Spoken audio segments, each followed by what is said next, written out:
outro ponto também, né, é quanto esses observatórios eles não se confundem com as missões e objetivos das instituições que vão participar dele, né? Então, o observatório ele tem uma missão específica, né? É importante que seja uma instituição um pouco à parte assim, dessa influência tanto política, enfim, né, e que garanta essa continuidade desse tipo de serviço, né, dessas coletas de informações. Né, tem essa perenidade, ou seja, que não seja uma iniciativa que possa vir a sofrer com trocas de gestões, enfim, né?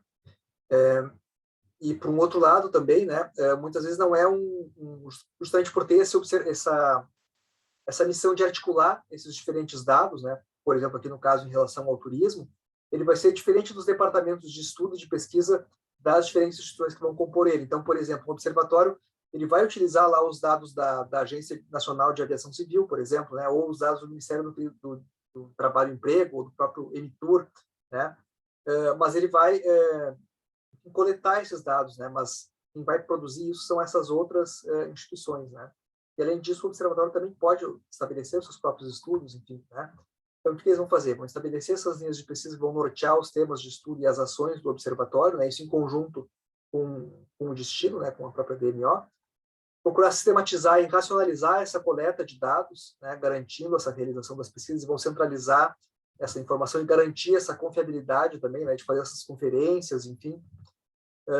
Garantir a confidencialidade das fontes, né, para evitar esse conflito de interesse que eu tinha comentado anteriormente também.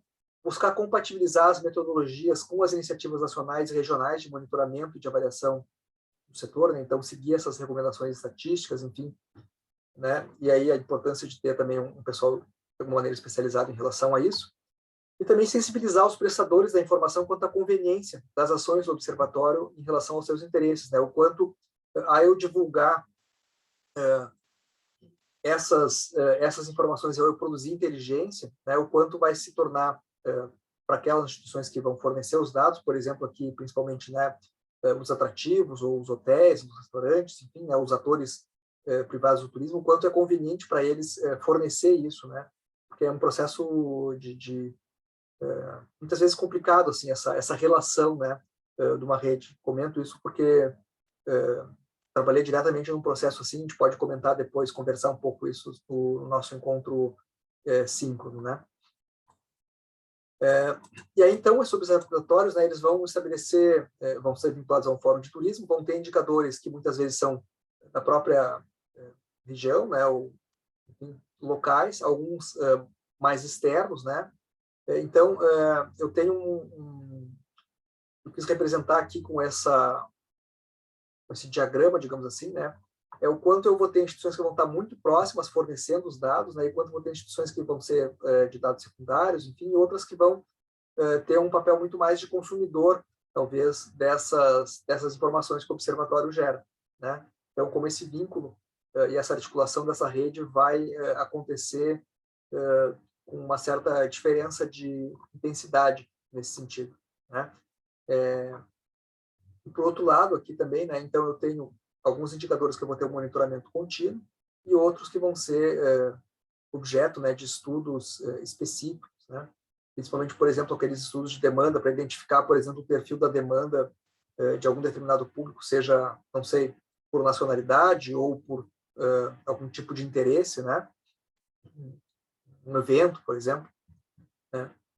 Vou até preocupar também com essa identificação de tendências, né, em relação à dinâmica do turismo no local e vai propor, então, né, vai possibilitar talvez uma maior efetividade tanto nas ações quanto no estabelecimento dessas estratégias do destino, né? E aí alguns indicadores que são os mais frequentes que a gente vê nos observatórios de turismo, eu vou comentar um pouco deles com vocês, e eu gostaria que quando vocês navegassem, né, pelos portais dos observatórios de turismo, vocês analisassem um pouco o desempenho, comparassem um com o outro, né? Tem uma olhada para ver se faz sentido para vocês, né? Um pouco assim, o que isso quer dizer, né? Colocar essa pergunta para os indicadores, porque os indicadores por si só eles não dizem muita coisa, né? Eles dizem na medida em que eu consigo estabelecer aquilo que eu tinha comentado, uma inteligência a partir disso, né? Uma intencionalidade a partir disso. Então, se eu coloco uma questão para que eu possa responder a partir disso, né?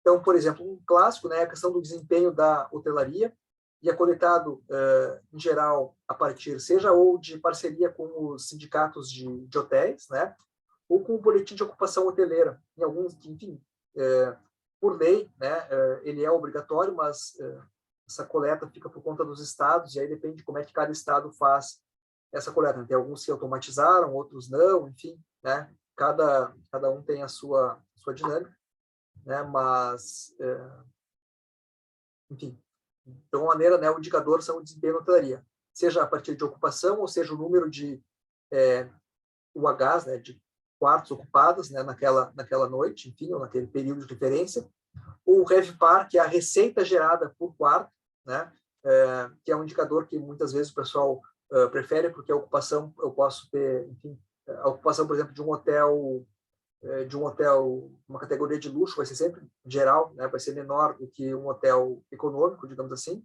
né. Por outro lado, a receita que isso gera vai ser maior, né. Então, eu tenho essas diferentes métricas, né, e é interessante justamente observar essas diferenças nas métricas para eu detectar algum comportamento, talvez em relação ao destino. Por exemplo, nesse caso que eu estava dando, a gente nota que alguns destinos urbanos, né, eu tenho essa tendência dos hotéis de categoria mais alta de ficarem ocupados durante a semana, né, principalmente por viajantes de negócios, e depois, durante o final de semana, cair essa demanda. E, por outro lado, um aumento na ocupação daqueles hotéis mais econômicos, né, que, em geral, quem procura são famílias, enfim, né, ou viajantes CPFs, digamos assim, né, não CNPJ. Né. Bom, um outro indicador é a média de permanência no destino, né, e aqui também é um fator que muitas vezes é utilizado como métrica de plano estratégico em turismo, né, aumentar essa média de permanência do turista no destino.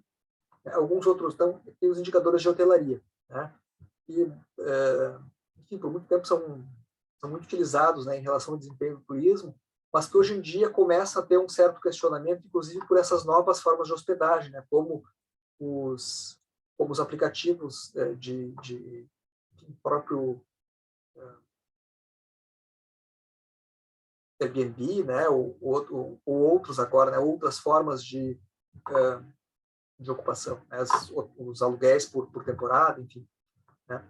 Uma outra fonte de dados, né, vão ser os dados de arrecadação, que vão permitir avaliar o quanto que o turismo está talvez contribuindo, né, em relação à receita do Estado, né. E isso daqui vai ser um indicador que vai ser muito importante na hora das DMOs, ou, enfim, dos atores do turismo, para ganharem, né, apoio político para suas ações. Olha só quanto que a gente está trazendo de arrecadação para o município, né, ou para o Estado, enfim.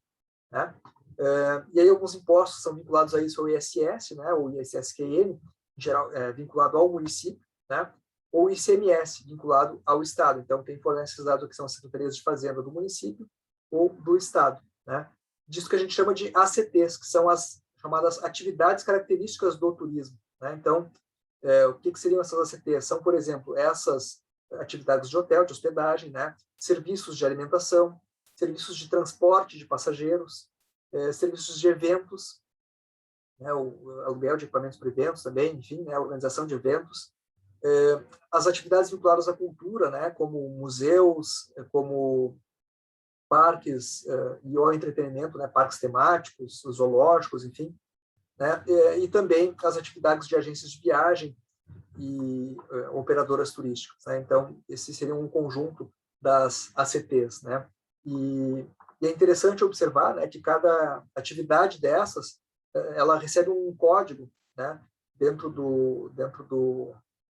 uma classificação que existe, né, das diferentes atividades econômicas. Esse código, então, permite que eu resgate os dados de cada atividade em diferentes bases de dados, né? Seja nas bases, por exemplo, do Ministério do Trabalho e Emprego, ou às vezes, né, nessas secretarias de fazenda, enfim, né? Aqui comentando em relação a essas classes das ACTs, né, que são as classes que NAIC e o IBGE propôs, é um exemplo dessa tentativa de harmonização das metodologias, né, que os observatórios têm que, enfim, dar atenção em relação a isso. Um outro dado, né, é o fluxo de passageiros, seja em aeroportos, rodoviárias e pedágios também. Né? Então, Em aeroportos, esses dados são, em geral, no Brasil, são disponibilizados pela ANAC, né, que é a Agência de Aviação Civil. Até pouco tempo atrás era a Infraero que disponibilizava esses dados, né, mas como teve esse movimento todo de concessão dos aeroportos, né, a ANAC faz esse papel hoje. Das rodoviárias, né, e fica por conta aí de cada estado, ou de pedágio, né, também com as praças de pedágio. O que esses indicadores de fluxo nos indicam, né? Justamente são muito gerais, quais são as vias de acesso que os visitantes preferem para acessar determinado destino, né? Ou muitas vezes também como é que são esses picos de demanda, né? Feriados ou nas férias, como é que isso acontece, né? Essa análise temporal desse tipo de indicador é interessante para avaliar isso, né? Mas muitas vezes é difícil de eu diferenciar, né, dependendo do tipo de destino, o quanto desse fluxo é de visitantes, de turistas, e o quanto é de moradores que estão utilizando aquele equipamento, né? Ou no caso de algumas capitais, por exemplo, né, o quanto o aeroporto muitas vezes é a porta de entrada para outras regiões do estado, né? Mas sempre é uma métrica, né, que me auxilia a perceber como é que vai esse fluxo, né? Principalmente, por exemplo, em relação ao fluxo internacional. Bom, outros são os dados de Centros de Informações Turísticas, ou CATs, né? E aí, por quem mantém esse tipo de serviço, seja Secretaria de Município ou de Estado, enfim. E aqui eu tenho o número de atendimentos, em geral, e a procedência dos visitantes, né? Então, é um indicador um pouco mais próximo, já da dinâmica do turismo no destino, né? E a própria dinâmica de visitação também me permite ver, né? À medida que eu consigo ver isso ao longo do tempo, né? Como é que são esses diferentes picos de demanda, e muitas vezes dados de centros de informações turísticas aqui, eles são diferentes do desempenho da hotelaria, né? Porque eles me permitem pessoas que muitas vezes não se hospedam em hotéis, mas que procuram informações em centros de informações turísticas, né? Então, quanto são complementares nesse sentido, né? Muitas vezes para a compreensão da dinâmica do turismo naquele local, né? E hoje em dia, eu colocaria ainda, além disso, né, esse monitoramento não só das redes sociais aqui, mas também dos sites, né, e dos portais de informação turística que os destinos ofertam, né? Então, como é que é uma outra fonte de informação nesse sentido, né? E aí tem outras métricas que eu poderia avaliar em relação a isso, né? A visitação de alguns atrativos-chave também, né? Um outro ponto importante, como museus, ou como uma linha turismo, ou como passeio de barco, enfim, né? Em geral, colocam como um outro indicador interessante. O emprego do turismo, né? E aí esses dados em relação ao emprego formal, principalmente, né? Que são disponibilizados pelo Ministério do Trabalho, né? Vinculados a essas CTs, que eu já expliquei o que é, né? Então, a RAIS, a Relação Anual de Informações Sociais, e o CAGED, né? Que é o Cadastro Geral de Emprego e Desemprego. Então, cada empresa, quando ela contrata um empregado formal, ela tem que elaborar, ela tem que mandar, né, uma ficha lá com o cadastro desse empregado para o Ministério do Emprego, né, que vai ter uma série de dados ali sobre o perfil desse posto, né? Então, a partir disso, eu posso fazer uma análise desse perfil dos empregos em turismo, né? E um outro, isso a partir da RAIS, né, dessa relação anual, digamos assim, que é anual, né? E um outro é o CAGED, que é do emprego e desemprego, que permite ver essa flutuação, né, de contratações e demissões. Isso é bastante interessante, percebe a sazonalidade do próprio emprego em relação ao turismo, né, e essa relação que isso pode ter com a demanda dos visitantes, né?